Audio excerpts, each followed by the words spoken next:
حضرت عمار ابن یاسر رضی اللہ تعالیٰ عنہ کے پورے خاندان کو کفار نے گھیر لیا، مارنا پیٹنا شروع کیا، آپ کو بھی، آپ کے بھائی کو بھی، آپ کی والدہ کو بھی، آپ کے والد کو بھی، اتنا مارا کہ لہو لہان کر دیا، زخم پہ زخم کھا کے جی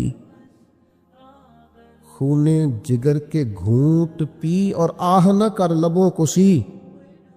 یہ عشق ہے، کوئی دل لگی نہیں، یہ آزمائش حسن ہے۔ اگر کسی کو راہ خدا میں آئے تو سیدنا عمار ابن یاسر کی والدہ کو اس طرح مارا کہ ان کی ایک ٹانگ ایک اونٹ کے ساتھ باندھ دی، دوسری کے ساتھ باندھ دی، اور پھر ان کو نیزے مارے حتیٰ کہ 2 حصوں میں کٹ گیا وجود، اور وہ باہمت خاتون درد سہتے سہتے اپنے رب کے حضور حاضر ہو گئی۔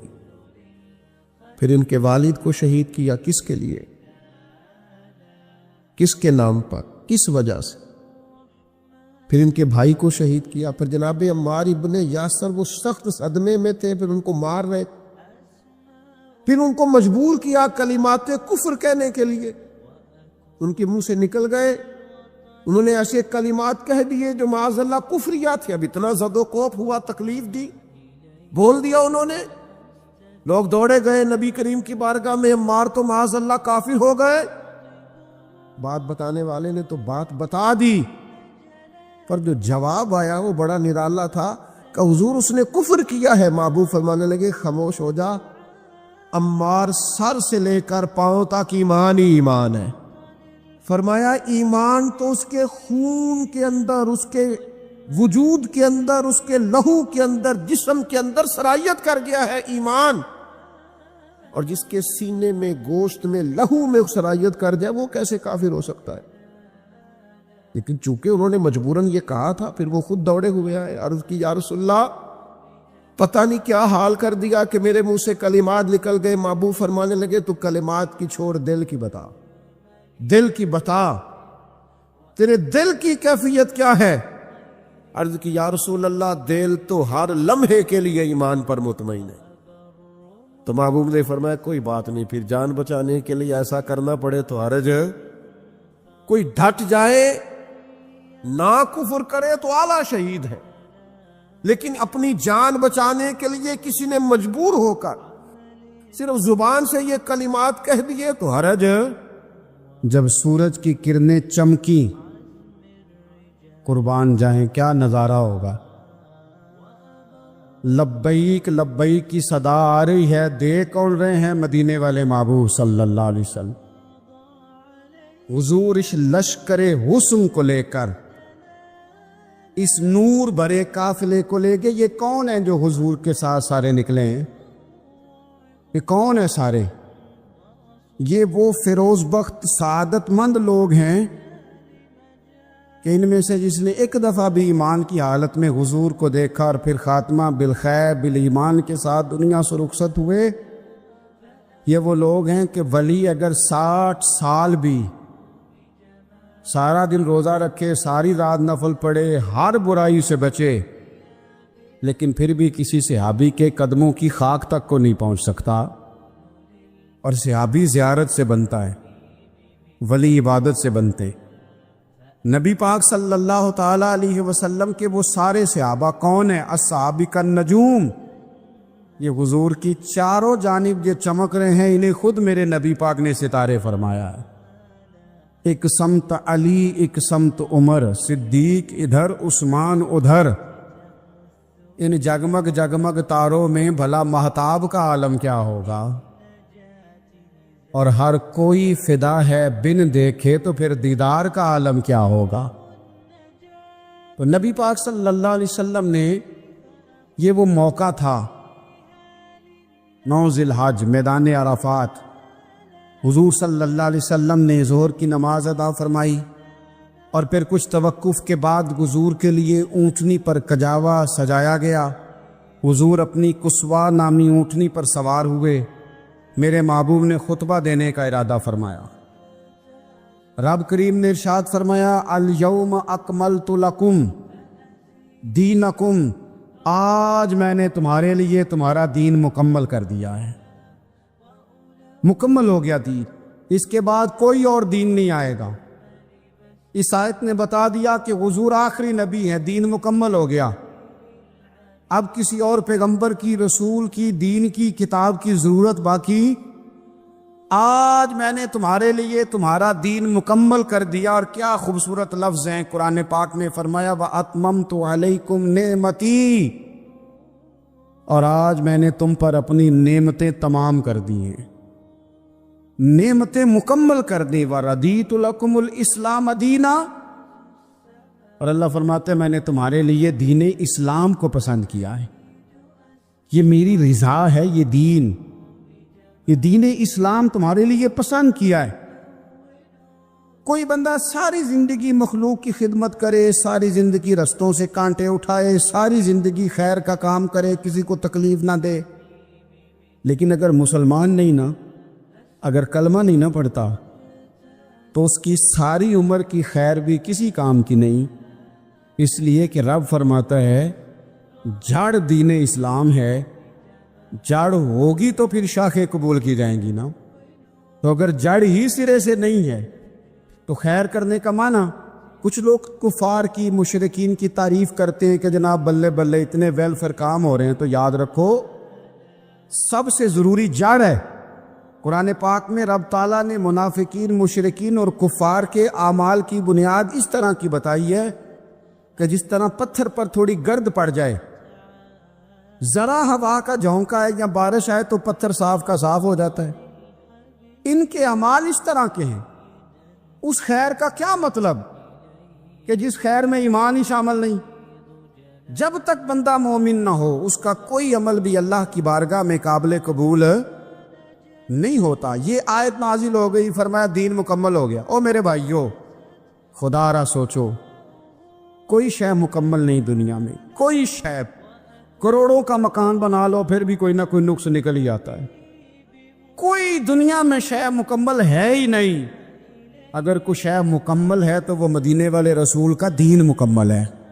مکمل، جب ہم کہتے ہیں نا مکمل دین، تو لوگ سمجھتے ہیں تو شاید سادی سی بات ہے۔ یہ وہ والی بات ہے جو دنیا میں کہیں نہیں پائی جاتی۔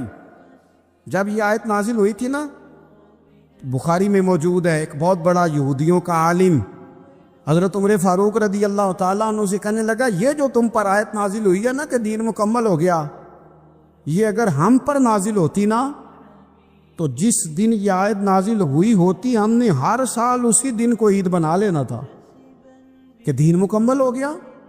الیوم اکملت لکم دینکم، دین مکمل ہو گیا، ہم تو عید بنا لیتے۔ تو حضرت عمر کہنے لگے ہم پر بھی بڑا فضل ہے، جس دن آیت نازل ہوئی تھی عرفہ کا دن بھی تھا اور جمعے کا دن بھی تھا، ایک نہیں دو عیدیں تھیں مسلمانوں کی، دو عیدیں تھیں مسلمانوں کی، دو۔ عزیز بھائی، دین مکمل اللہ نے دیا۔ اور حضرت عبداللہ ابن عباس رضی اللہ تعالیٰ عنہ نے تو ایک مقام پہ اس کا ذکر بھی کر دیا۔ جب ان سے کسی یہودی نے کہا نا یہ آیت ہمیں ملتی تو ہم عید مناتے، تو فرمایا تم ایک مناتے نا، ہماری دو تھیں اس دن۔ جمعہ بھی تو مسلمانوں کی عید کا دن ہے نا۔ بہت سارے لوگ ہیں بیچارے جو کہتے ہیں اسلام میں عیدیں صرف دو ہیں، اور وہ بھی صرف پریشانی انہیں عید میلاد النبی والے دن ہوتی ہے، اس کے آگے پیچھے نہیں ہوتی۔ حالانکہ نبی پاک علیہ السلام نے کہا ہر جمعہ بھی عید ہے، خود حضور نے فرمایا، لیکن وہ اڑ جاتے ہیں کہ نہیں عیدیں صرف دو ہی ہیں۔ بھائی آپ یہ کہہ سکتے ہیں کہ اسلام کی معروف عیدیں دو ہیں، اپنے معنی اور مفہوم کے لحاظ سے جس کو یوم عید کہا جائے وہ عیدیں دو ہیں۔ نبی پاک صلی اللہ تعالیٰ علیہ وسلم نے میدان عرفات میں خطبہ دیا۔ یہ جو واعظ و نصیحت ہے نا، خطبہ، تقریر، یہ دنیا کر رہی ہے، کرتی رہے گی، کرتی چلی آئے گی، اور اس کو میرے نبی پاک علیہ السلام نے پسند فرمایا۔ خیر کی بات کرنے والے کو حضور نے دعا دی۔ محبوب فرمانے لگے اللہ جو میری حدیثیں یاد کر کے آگے پہنچائے اس کے چہرے کو تر و تازہ رکھنا۔ یہ ابلاغ دین بہت بڑی بات ہے اگر کوئی خلوص نیت سے کرے۔ لیکن کائنات ارضی میں وہ جو حضور کا خطبہ حجۃ الوداع ہے، وہ دستور ہے، وہ منشور ہے۔ انسانی حقوق پر اس سے بڑا چارٹر نہ پہلے کبھی تھا نہ قیامت تک دوبارہ بن سکتا ہے۔ اس کو خطبہ حجۃ الوداع کیوں کہتے ہیں؟ ایک تو مطلب یہ کہ حضور نے یہی آخری آج کیا، اور دوسری بات یہ تھی کہ اس خطبے کے تھوڑے ہی عرصے بعد میرے نبی پاک نے وصال ظاہری فرمایا، اور اس خطبے کو رسول پاک صلی اللہ تعالی علیہ وسلم نے شروع کہاں سے فرمایا؟ یہ خطبہ دیکھیں شروع کہاں سے ہو رہا ہے۔ انسان دنیا میں ملتا بھی ہے، جدا بھی ہوتا ہے۔ یہ جو جدائی کا وقت ہوتا ہے نا، جدائی کا، شاید بڑی سوچ سمجھ کے کہا تھا حضرت میاں صاحب نے، بڑی غور کر کے انہوں نے کہا تھا کہ دریا کنڈے روخ نہ لائیے، جو آوے روڑ جاوے۔ آپ میدان میں درخت لگاتے تو کبھی پھل گرتا ہے تو زمین پہ گرتا ہے، اٹھا لیتے ہیں۔ اگر دریا کے کنارے ہو تو وہ تو دریا میں گرے گا اور روڑ جائے گا، چلا گیا، بہہ گیا۔ فرمانے لگے دریا کنڈے روخ نہ لائیے، جو آوے روڑ جاوے، تے پردیسی نال نہ یاری لائیے، او دا جدوں دل کرے ٹر جاوے، وہ تو چلا جاتا ہے۔ یہ خطبہ شروع کہاں سے ہو رہا ہے؟ یعنی ابھی آغاز کلام ہے، بات آگے آئے گی، آغاز کلام ہے۔ میں کہہ چکا ہوں ولی شاید عبادت کر کے بنے، تقوی اختیار کر کے بنے، ولی اللہ کی حرام کردہ ہر شے سے اجتناب کر کے بنے، وہ جس میں شبہ ہے اس سے بھی بچے تو پھر ولی بنے۔ لیکن صحابی تو حضور کی زیارت سے بنتا ہے نا، نبی پاک کی زیارت سے بنتا ہے، اور صحابہ تو وہ صحابہ تھے جن کی ہر صبح عید ہوتی تھی، خدا کا قرب حاصل تھا، نبی کی دید ہوتی تھی۔ وہ تو اس طرح کا ماحول تھا کہ نبی پاک نے فرمایا حضرت ابو ہریرہ سے یہیں بیٹھے رہتے ہو، تھوڑا ذرا کبھی کوئی کام بھی کر لیا کرو، وقفے سے ملنے سے محبت بھی بڑھتی ہے۔ تو حضرت ابو ہریرہ اٹھے اور ستون کے پیچھے سے ہو کے واپس آ گئے۔ فرمایا آ گئے ہو؟ عرض کی حضور دل ہی نہیں لگتا تو جائیں کہاں؟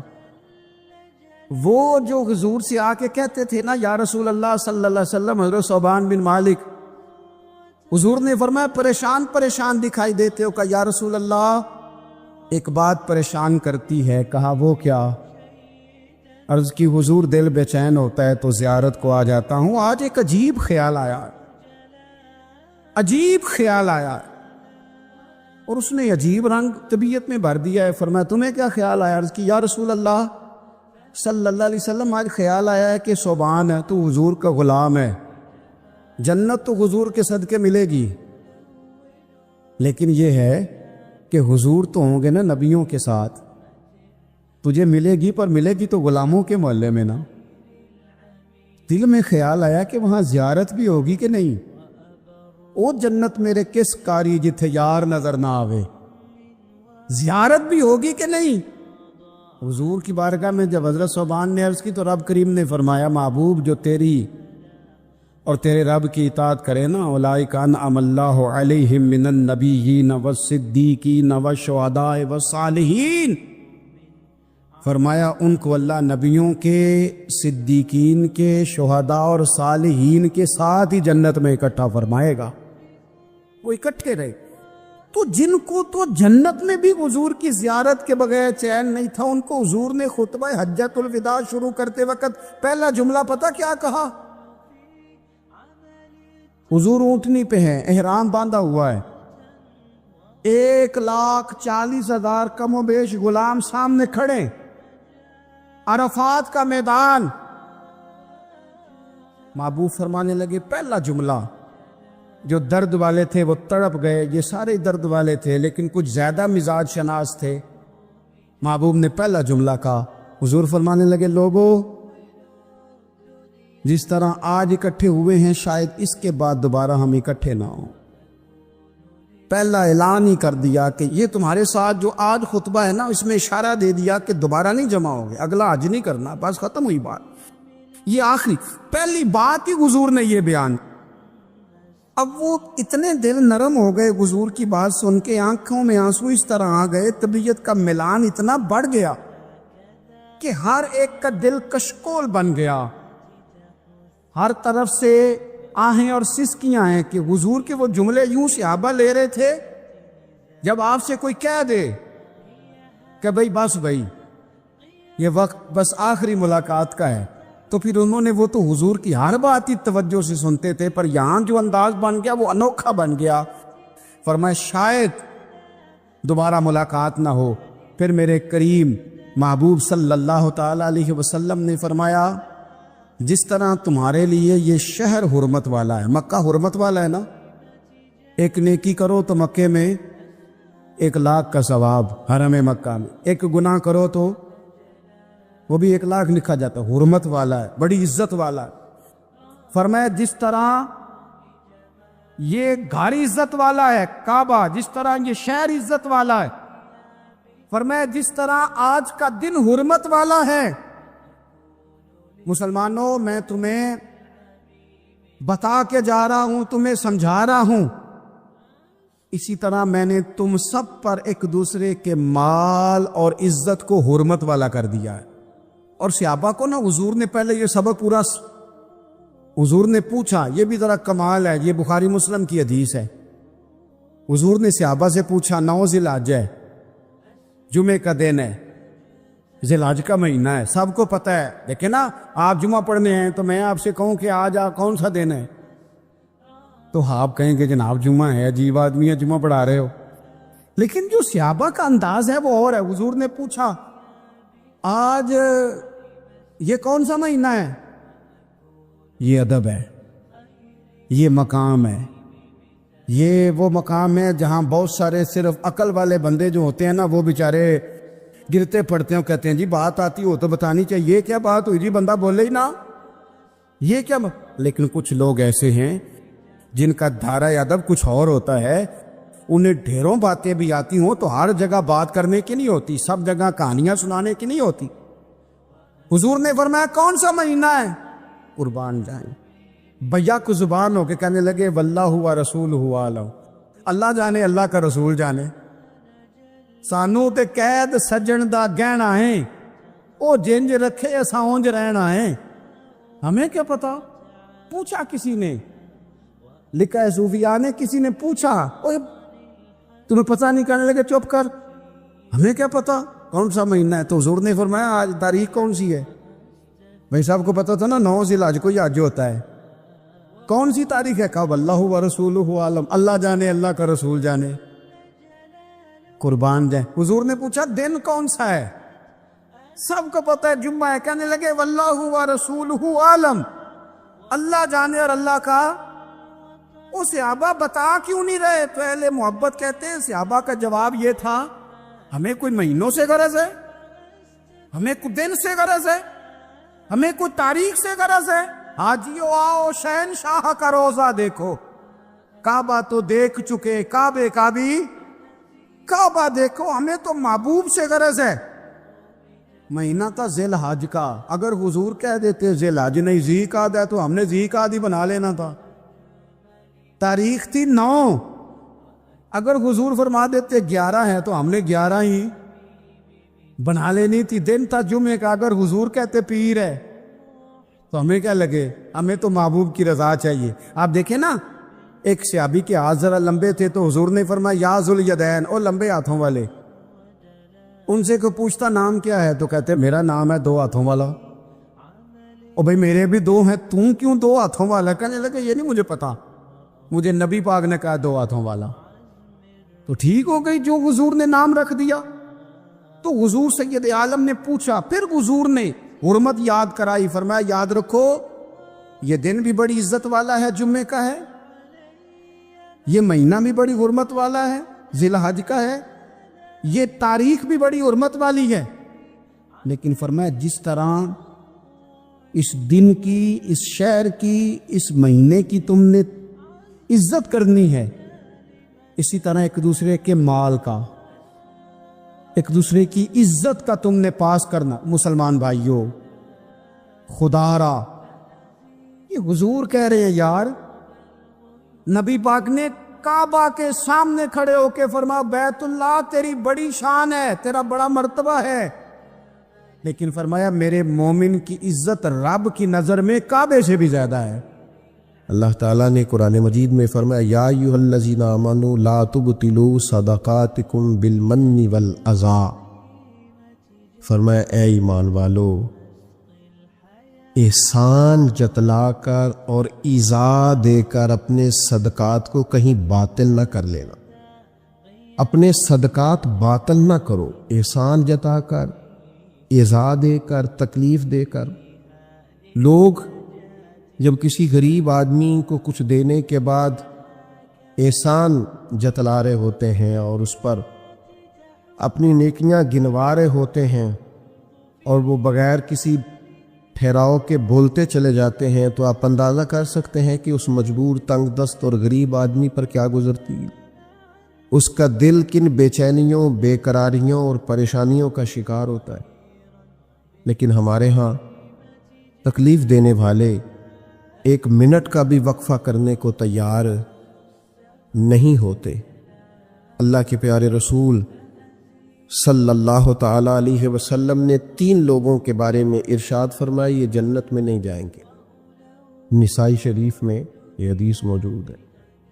یا رسول اللہ صلی اللہ تعالیٰ علیہ وسلم کون کون لوگ؟ ایک فرمایا جو شراب کا عادی ہو، دوسرا فرمایا جو والدین کا نافرمان ہو، اور تیسرا حضور فرماتے ہیں جو احسان جتلانے والا ہو، جنت میں نہیں جائیں گے۔ نیکی کی ہے اب تو بھول جا، اور نیکی کی ہے تو اسے محض اپنے رب کی رضا کے حصول کا ذریعہ سمجھ۔ تو احسان جتلا رہا ہے، یہاں تک کہ والدین کے ساتھ، بہن بھائیوں کے ساتھ، دوست احباب کے ساتھ، قریبیوں کے ساتھ نیکی کر کے بھی لوگ احسان جتلاتے ہیں، ضائع ہو جاتی ہیں نیکی۔ یعنی عجیب بات ہے نا، حضور فرماتے ہیں احسان جتلانے والا جنت میں نہیں جائے گا، یعنی نیکی کر کے دوزخ خرید لی، احسان کر کے، خرچ کر کے اپنے لیے جہنم کٹھی کر لی۔ کیوں؟ احسان جتلایا، اس نے بتلایا ہے۔ یوں تو ہر ایک کو شیطان سے ڈر لگتا ہے، اور مجھ کو اس دور کے انسان سے ڈر لگتا ہے، اور جس کی ہر بات میں پوشیدہ ہو نشتر کی چبھن۔ شاعر کا تخیل دیکھیے، نشتر کی چبھن، جس کی ہر بات میں پوشیدہ ہو نشتر کی چبھن، ایسے ہر صاحب احسان سے ڈر لگتا ہے۔ اس طرح کے احسان کرنے والوں سے خوف آتا ہے کہ اللہ بچا ان سے۔ کچھ لوگ اذیت دیتے ہیں، تکلیف دیتے ہیں، آزمائش میں ڈال دیتے ہیں۔ کسی کے گھر مہمان چلے گئے، آپ کو چند لمحوں کے لیے جانا ہے، تو آپ وہاں جا کر ایک بڑے زبردست قسم کے انجینئر کیوں بن گئے ہیں؟ یہ دیوار پہ کیا کام کرایا ہے، یہ کس سے کرایا ہے، یہ اگر آپ کو میں ایک بندہ بتاؤں، اگر فلاں سے آپ کام، بھئی آپ کو تو بطور مہمان بلایا گیا ہے، آپ کو کس نے کہا ہے کہ آپ کو انجینئر کے طور پہ دعوت دی ہے؟ آپ آئے ہیں، تشریف رکھیے، اور جتنی دیر آپ کو کہا جاتا ہے آپ بیٹھیے، اور پھر اس پر تبصرہ ہے، یہ فرنیچر کہاں سے لیا ہے، یہ قالین کہاں سے آیا ہے، اتنے سوال جواب۔ بعض دوست ایسے ہوتے ہیں جن سے کہنا پڑتا ہے کہ میرے بھائی آپ مہربانی کریں، ہم آپ کو نہ انجینئر سمجھتے ہیں، نہ اچھا ڈیزائنر سمجھتے ہیں، ہم نے تو آپ کو ملنے کے لیے بلایا تھا، آپ آئیے اور جائیے، اور اتنے زیادہ تو مطلب وقت ہی نہیں ہے انسان کے پاس کہ وہ جائے اور اتنے زیادہ تبصرے کرے اور جا کے کسی کو تکلیف دے۔ پھر تفتیش کرنا، پوچھنا، اعلیٰ حضرت بریلوی رحمۃ اللہ لکھا حرام ہے یہ تفتیش کرنا کہ کسی کی کمائی حلال ہے کہ حرام ہے۔ آپ کیوں تفتیش کرتے ہیں؟ کس نے اجازت دی آپ کو جاسوسی کریں؟ آپ تکلیف دے رہے ہیں سامنے والے کو۔ کیا کرتے ہیں، کیا کماتے ہیں، کہاں سے؟ میرا رب ہے جس نے سب کے پردے رکھے ہوئے ہیں۔ اب کیوں ایسی حرکات کرتے ہیں جس کی بنیاد پر جناب کا ذریعہ آمدن کیا ہے؟ میرا ذریعہ آمدن یہ ہے کہ آپ دے جاتے ہیں تو میں کھا لیتا ہوں۔ آپ اپنا ذریعہ آمدن کی فکر کریں، آپ دوسروں پر کیوں اس قدر زیادہ بوجھ ڈالتے؟ اور پھر کھانا سامنے رکھا جاتا ہے، یہ میں نہیں کھاتا، تو آپ کو جو کھانا تھا گھر سے لے آتے، کیا یہ اچھا ہوتا؟ یہ میں ایک زمانہ ہو گیا جی میں نے یہ نہیں کبھی کھایا، تو کیا کھاتے ہیں آپ؟ مجھے سالوں بیت گئے ہیں سفر کرتے ہوئے، اور میرے ساتھ پوری جماعت نے سفر کیا، ہفتوں میں گھر سے باہر رہا ہوں، کوئی ایک شخص نہیں، ایسا تو نہیں کہ ساری چیزیں طبیعت کو پسند ہوتی ہیں، لیکن کوئی ایک شخص نہیں بتا سکتا کہ کبھی میں نے کہا ہو یہ مجھے پسند نہیں، میں نے نہیں کھانا، لے جائیں آپ، یہ میری طبیعت نہیں۔ کیوں؟ میں ایک دفعہ اپنے حضرت صاحب کے ساتھ تھا، ایک جگہ پہ کھانا آیا تو میں نے گھر والوں سے کہا نمک دیجئے گا ذرا، تو حضرت صاحب فرمانے لگے بیٹا آپ نے وہ حدیث نہیں پڑھی کہ حضور نے فرمایا کھانا پسند نہ ہو تو چھوڑ دو لیکن عیب نہ نکالو؟ فرمایا کس موسم کے اندر انہوں نے کھانا پکایا ہے اور تم نے انہیں یہ کہہ دیا تمہیں نمک ہی نہیں ڈالنا آتا؟ فرمایا ان کے گھر کا ذائقہ ہے، وہ کم کھاتے ہو، تم تھوڑا زیادہ کھاتے ہوگے نمک، بعض لوگ ذرا کم کھاتے ہیں، بات تم نے یہ کس طرح کی حرکت کی ہے؟ وہ بیچارے جا کے پہلے وہ ڈانٹے گا کہ تم نے نمک ہی نہیں صحیح ڈالا، وہ نمک مانگ رہے ہیں، کیا ضرورت تھی؟ تھوڑا سا وہ حضرت سلمان فارسی رضی اللہ تعالیٰ عنہ کے گھر میں مہمان آ گئے، آپ نے کھانا رکھا تو وہ صاحب کہنے لگے کبھی پودینے کی چٹنی ہو جاتی نا، تو اب ان کے پاس پیسے نہیں تھے، ان کا لوٹا تھا ان کے پاس پیتل کا یا لوہے کا، لے جا کے گروی رکھا کسی کے ہاں، یہ وضو کے لیے رکھا ہوا تھا جناب سلمان فارسی نے، پھر وہ لوٹا گروی رکھ کے پیسے لائے، اس کا پودینہ خریدا اور لا کے مہمان کو دیا، تو مہمان کہنے لگا جی اللہ کا شکر ہے ہم قناعت پسند ہیں، جو مل جائے کھا لیتے ہیں۔ یعنی ایک تو یہ کہ پہلے فرمائش کر دی اور اس کے بعد نیک بننے کا ڈھونگ بھی رچایا۔ ابھی کچھ لوگوں کا طریقہ ہوتا ہے وہ سارا کچھ کرنے کے بعد نا، یعنی 1.25 گھنٹے غیبتیں کرنے کے بعد کہنے چلو سانوں کی لگے، بھئی آپ 15 منٹ ہی رہ گئے تھے، 2 گھنٹے پورے ہونے لگے تھے، ساری تو کر لی آپ نے، اب پیچھے بچا کیا ہے؟ تو وہ کہنے لگے جی میں قناعت پسند ہوں، جو مل جائے کھا لیتا ہوں۔ تو حضرت سلمان فارسی ناراض ہوئے، جلال میں آپ فرمانے لگے اگر تم قناعت پسند ہوتے تو میرا وضو کا لوٹا آج گروی نہ پڑا ہوتا، تم قناعت پسند ہو، اوپر سے جھوٹ بولتے ہو۔ لیکن تکلیف دینا، اذیت پہنچانا، ذہنی طور پر کسی کو ٹارچر کرنا، میری اب کبھی طبیعت خراب ہو جاتی ہے نا جی، تو چونکہ محبت کرنے والوں کی لسٹ لمبی ہے، طبیعت خراب ہو جاتی ہے تو میں بتاتا نہیں، کتنے کتنے دن خبر نہیں ہوتی، میری خواہش ہوتی ہے، پچھلے دنوں بھی ایک پورا دن ہاسپٹل میں گزارنا پڑا، میں نے بتایا نہیں، افواہ تھی کہ میری طبیعت خراب ہے، لوگوں نے پوچھ پوچھ کر بیمار کر دیا، نئے سرے سے بتانا پڑتا ہے ہویا کی سی، اور پھر کچھ تو اتنے خاص محبت کرنے والے ہوتے ہیں کہ انہیں پوری ڈیٹیل چاہیے ہوتی ہے پس منظر سمیت۔ آپ حضور علیہ الصلوۃ والسلام نے فرمایا بہترین عیادت وہ ہے جو جلدی ہو، نہیں تھوڑی دیر کے لیے مریض کے پاس جائے، یہ بہقی میں حدیث موجود ہے، بہترین عیادت، بہترین تیمارداری وہ ہے جو جلدی ہو، فٹافٹ آپ آئیں، تھوڑی دیر بیٹھے اور چلے جائیں۔ اتنی تفصیلات، پھر 7 نسخہ جات، پھر یا کچھ لوگ تو ایسے ہوتے ہیں جو اتنا ڈرا جاتے ہیں بیمار آدمی کو کہ وہ جلدی فوت ہونے والا ہو جاتا ہے، اس کہتے ہیں فلانے کو بھی یہ مرض تھا بیچارہ، 4 بچے فوت ہو گیا۔ آپ کو تو کہا تھا تسلی دیتے، مریض سے دعا کراتے، پھر ضد کریں گے، اصرار کریں گے، یہ کھا لیں، کھائیں گے تو اٹھیں گے، تھوڑا سا تو لیں۔ اللہ کے بندے، نبی کریم علیہ السلام نے فرمایا بیمار سے ضد نہ کرو، اسی اللہ کھلا پلا دیا کرتا ہے۔ تم ضد کر رہے ہو، اصرار کر رہے ہو، تکلیف دے رہے ہو، اذیت پہنچائی جاتی ہے۔ بڑے درویش آدمی تھے حضرت سری سختی، کبھی کسی سے سخت جملہ نہیں کہا۔ آپ بیمار تھے، ایک صاحب تیمارداری کرنے آ گئے، تو آپ کا خیال تھا کہ وہ ہو گئی تیمارداری، وہ جائیں۔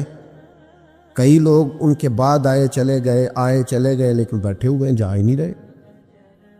تو حضرت سری سختی رحمۃ اللہ تعالیٰ علیہ، اب بعض دفعہ مروت ایسی ہوتی ہے کہ بندہ اپنی زبان سے معزز آدمی کہہ نہیں پاتا، لیکن وہ چونکہ تکلیف میں تھے، سردی کا موسم تھا تو دروازہ کھلا رہ گیا، تو وہ صاحب کہنے لگے حضور دروازہ بند کر دوں، ٹھنڈ آ رہی ہے؟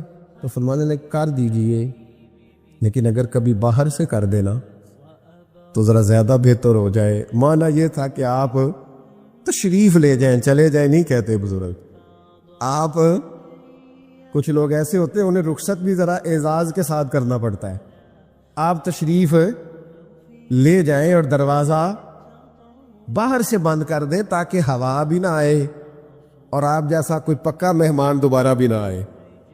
تشریف لے جائیں، تکلیف نہیں دیں، اذیت نہ دیں کسی شخص کو کسی بھی طرح سے پریشان۔ ایک ہمارے ہاں اور بڑا مسئلہ ہے، میں تو مذاق کر رہا تھا۔ مذاق کیا ہوتا ہے؟ مذاق تو جاہلوں کا کام ہے۔ کہ موسیٰ علیہ السلام کی قوم نے کہا کہ ایک شخص کا انتقال ہو گیا ہے تو ہمیں بتایا جائے کس نے قتل کیا ہے، تو جناب موسیٰ علیہ السلام نے فرمایا گائے ذبح کرو۔ تو ان لوگوں نے کہا آپ ہم سے مذاق کرتے ہیں، اتتخذونہ ہزوا، آپ ہم سے مذاق کرتے ہیں؟ تو فرمایا اعوذ باللہ ان اکون من الجاہلین، میں اللہ کی پناہ چاہتا ہوں کہ میں جاہلوں میں سے ہو جاؤں۔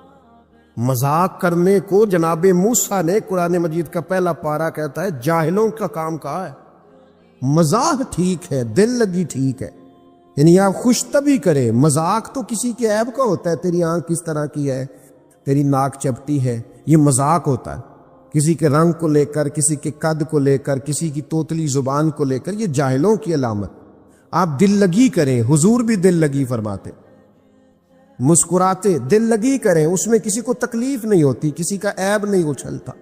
کوئی بات ایسی خوشی کی آپ اس پہ خوش ہو جائیں، لیکن آپ یہ جو رویے ہمارے ہاں پائے جاتے ہیں یہ مذاق ہے، اور مذاق شریعت میں جاہلوں کی علامت ہے۔ حضور فرماتے ہیں قیامت والے دن وہ لوگ جو لوگوں کا مذاق اڑاتے تھے، تکلیف دیتے تھے، قیامت والے دن ان کے ساتھ یہ معاملہ ہوگا کہ جنت کا دروازہ ان کے لیے کھولا جائے گا، پھر بند کر دیا جائے گا، پھر کھولا جائے گا، پھر بند کر دیا جائے گا، پھر کھولا جائے گا، اور پھر دوبارہ وہ کہیں گے یہ کیا ہو رہا ہے؟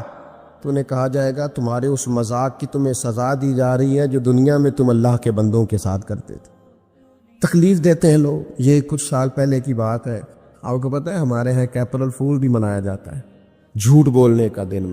ایک صاحب تھے بیچارے ہارٹ پیشنٹ، یہ پنجاب کا ہی واقعہ ہے، تو ان کو فون کر دیا کہ تمہارا بھائی ایکسیڈنٹ میں فوت ہو گیا ہے، کسی نے مذاق کیا۔ تو بیچارے ہارٹ پیشنٹ تھے، خبر سن کے ان کو پھر ہارٹ اٹیک ہوا، اللہ کو پیارے ہو، اور بعد میں پتہ چلا کہ کسی نے مذاق کیا، بھائی تو بالکل ٹھیک ٹھاک، آپ کے ایک مذاق نے کسی کی جان لے لی، گھر اجڑ گیا، عورت بیوہ ہو گئی، بچے یتیم ہو گئے، اور آپ مذاق کر رہے تھے، تکلیف دے رہے تھے، آپ آزمائش میں مبتلا کر رہے تھے۔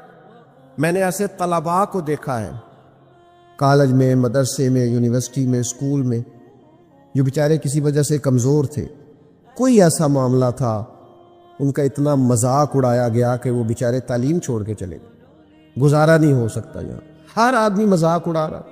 اور بعض لوگوں کی غربت کا مذاق اڑایا جاتا ہے، ان کو کھاتا ہوا دیکھ کے مذاق کرنا، ان کا لباس دیکھ کے مذاق کرنا، ان کی سادہ پرانی اور دیسی گفتگو سن کے مذاق اڑانا۔ نتیجہ یہ نکلتا ہے کہ مایوس ہو جاتے ہیں لوگ، پریشان ہو جاتے ہیں۔ ایسا نہیں کریں، یہ تکلیف نہ دیں کسی مسلمان، اذیت میں مبتلا نہ کریں، ذہنی طور پر ٹارچر نہ کریں، آپ کوئی ایسا کام نہ کریں جس سے بار بار آزمائش ہو۔ کچھ لوگ زندگی میں گناہ کرتے ہیں، اللہ معاف کرے، غلطیاں ہو جاتی ہیں، پھر وہ لوگ توبہ کر لیتے ہیں، اور یہ توبہ اللہ کو اتنی پسند ہے کہ حضور فرماتے ہیں کسی کا اونٹ مال سمیت غائب ہو جائے اور وہ شخص ڈھونڈ ڈھونڈ کے تھک جائے اور مایوس ہو جائے، اور پھر وہ اونٹ اسے مل جائے، اسے اتنی خوشی نہیں ہوتی جتنی بندہ مومن کی توبہ پر رب کریم کو خوشی ہوتی ہے۔ کتنا بڑا انعام ہے۔ حضور فرماتے ہیں ہر شخص خطا کار ہے، پر بہترین خطا کار وہ ہے جو توبہ کرتا ہے خطا کار پر بہترین خطا کار۔ کیا بات ہے اس کی خطا کی، جو خطا کرتے ہی رو پڑا ہے، اللہ کے حضور توبہ کر رہا ہے، لیکن لوگ مذاق اڑاتے ہیں لوگوں کے گناہوں کا۔ وہ توبہ کر چکے ہیں، وہ چھوڑ چکے ہیں، وہ اس راہ سے ہٹ چکے، لیکن مذاق کرنا، مذاق اڑانا، تکلیف دینا، اذیت میں مبتلا کرنا۔ حضور علیہ السلام نے فرمایا کسی شخص سے کبھی کوئی گناہ کیا پھر اس نے توبہ کر لی، فرمایا جس نے دوبارہ اسے اس کا گناہ یاد کرایا، اللہ یاد کرانے والے کو سزا دے گا، مرنے سے پہلے پہلے یہ اس گناہ کے اندر مبتلا ہو جائے۔ مسلم شریف میں موجود۔ حضرت عبداللہ بن حذافہ جہاد کر رہے تھے، روم کے عیسائیوں نے گرفتار کر لیا، 1000 آدمی نے مل کے پکڑا، گرفتار نہیں ہوتے تھے صحابی، 1000 آدمی نے گھیرا ڈالا،